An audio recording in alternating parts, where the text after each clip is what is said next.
Good morning students, once again welcome back for your next bio class. In the today's class we will discuss about the environment.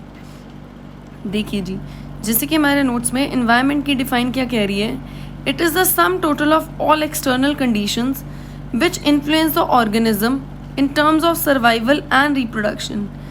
That means जो एक organism के आसपास की conditions हैं, चाहे वो biotic components की वजह से है या अबायोटिक कंपोनेंट्स की वजह से हैं, वो किस तरीके से किसी ऑर्गेनिज्म के सर्वाइवल और उसके रिप्रोडक्शन को अफेक्ट कर रही है, that is actually the environment. That means आसपास का ऐसा वातावरण, जो आसपास का ऐसा माहौल, ये कह लीजिए, जो एक ऑर्गेनिज्म का सर्वाइवल और रिप्रोडक्शन को इन्फ्लुएंस कर रहा है, सब कुछ मिला के, चाहे उसमें बायोटिक कंपोनेंट्स हो चाहे अबायोटिक कंपोनेंट्स हो, उसको हम क्या बोलते हैं, environment.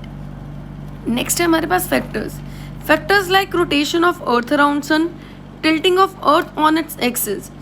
These causes annual variations in intensity and duration of temperature. ये जो कुछ फैक्टर्स हमने पढ़े हैं, रोटेशन ऑफ अर्थ और tilting of earth on its axis, ये इन फैक्टर्स की वजह से क्या है, एनुअल वेरिएशंस कॉज होते हैं. उनकी इंटेंसिटी में फ़र्क पड़ता है, वेरिएशंस की, टेम्परेचर की ड्यूरेशन में फ़र्क पड़ता है. इन टेम्परेचर की ड्यूरेशन और इन एनुअल वेरिएशंस की वजह से हमें क्या एक्सपीरियंस करना पड़ता है, हमें अलग अलग तरह के सीजन्स एक्सपीरियंस करने पड़ते हैं, like summer, winter, autumn, spring. These are different type of seasons which we have to experience because of such factors. चलिए जी, नेक्स्ट पेज पे आ जाते हैं. In the next page we have seasonal variations and annual variations in precipitation leads to the formation of major biome. Precipitation क्या होता है, rain और स्नो दोनों, both are responsible due to that. देखिए, जब सीजनल वेरिएशंस होते हैं, annual variations होते हैं, उसकी वजह से क्या बनते हैं, बायोम्स.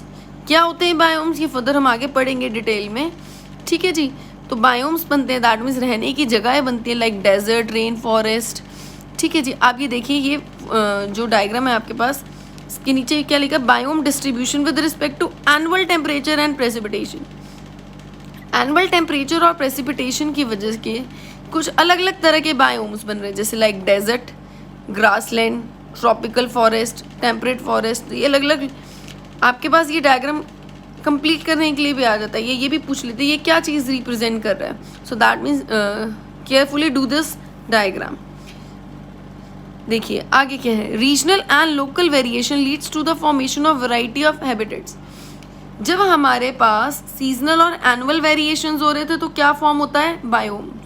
लेकिन जब रीजनल और लोकल वेरिएशंस होते हैं तब क्या फॉर्म होता है, हैबिटेट्स. ये चीज़ आपको ध्यान रखनी है. जब आपका सीजनल और एनुअल वेरिएशंस होते हैं तो बनते हैं बायोम्स, और जब रीजनल और लोकल वेरिएशंस होते हैं तब फॉर्म होते हैं habitats. There is a difference between biome and habitat which we will study further. देखिए आगे बढ़ते हैं. Life of an organism on earth can exist in few favourable habitats. देखिए, जब हमारे लिए कंडीशन, कोई भी ऑर्गेनिज्म है जहाँ पे हमारे लिए रहना आसान है, ठीक है, वहाँ तो हम सर्वाइव कर ही लेते हैं कंपैरेटिवली. दैट मीन जो कंडीशंस हमारे लिए फेवरेबल हैं उन कंडीशंस में हम सर्वाइव कर पाते हैं. बट कुछ ऑर्गेनिजम्स ऐसे भी हैं जो हार्श एनवायरनमेंट में, हार्श हैबिटेट्स में, मतलब जो हमारे लिए फेवरेबल नहीं है लेकिन उनके लिए फेवरेबल हैं, इस तरह के हैबिटेट्स में भी सर्वाइव करते हैं. दैट मीन्स हार्श कंडीशंस में, जैसे डेजर्ट में. We can't live in desert, but some organisms are there. Desert lizard होती है जो डेजर्ट में रह सकती है. प्लांट्स में कैक्टस है जो डेजर्ट में ही ग्रो करता है. तो दैट मीन्स कुछ ऑर्गेनिज्म ऐसे हैं जो हार्श और एक्सट्रीम एनवायरनमेंट्स में भी सर्वाइव करते हैं. वो हैबिटेट्स कौन कौन से हो सकते हैं, राजस्थान डेजर्ट हो गया, डीप ओशन ट्रेंचेस, मतलब समुंदर के बिल्कुल डीप में, बॉइलिंग थर्मल स्प्रिंग, बिल्कुल गर्म गर्म पानी गिरता है स्प्रिंग जैसे, जिसमें बिल्कुल उबलता हुआ पानी होता है. Even our intestine is a habitat of many microbes. हमारे इंटेस्टाइन में वॉर्म होती है जहाँ से वो खाना वगैरह. तो दैट मीन्स हम सोच सकते हैं कि हमारी बॉडी के अंदर कोई ऑर्गेनिज्म रह रहा है. तो दैट मीन्स इवन हमारे इंटेस्टाइन में भी माइक्रो ऑर्गेनिज्म, वॉर्म्स वगैरह एग्जिस्ट करते हैं, सर्वाइव कर रहे हैं, तो उनके लिए वो हैबिटेट है. तो दैट मीन्स हैबिटेट बहुत डिफरेंट टाइप्स के हो सकते हैं, फेवरेबल से लेके अनफेवरेबल कंडीशंस में भी हो सकते हैं, और अलग अलग ऑर्गेनिज्म अपने अकॉर्डिंग उस जगह पे सर्वाइव करते हैं. देखिए आगे, the habitat of organism is categorised by two components. देखिए, दो तरह के कंपोनेंट्स रिस्पॉन्सिबल हैं बायोटिक कंपोनेंट्स और अबायोटिक कंपोनेंट्स। देखिए बायोटिक कंपोनेंट्स में अभी आप आगे फर्दर पढ़ेंगे कौन कौन से कंपोनेंट्स आ जाएंगे, टेम्परेचर, वाटर, लाइट, सॉइल।